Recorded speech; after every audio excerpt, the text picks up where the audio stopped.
Hello guys! Si Cebu nagnanamnam na.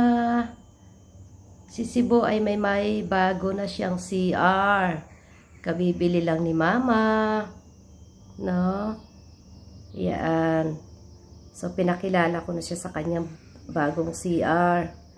No, kasi kailangan talaga. So pinapasok ko muna siya dyan.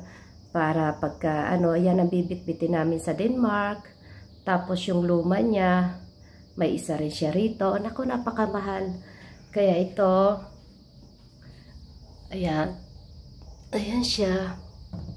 Madali lang siyang i-operate. Ayan. Anuhin lang natin to. Tanggalin lang natin to. Kung maglinis. Teka.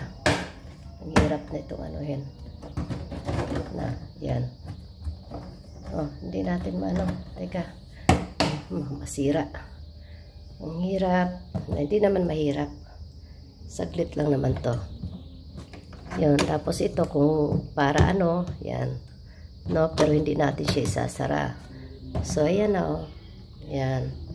Yan. Teka.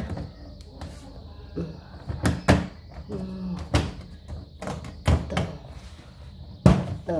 Yan. Ito. So, ganyan siya. Yan.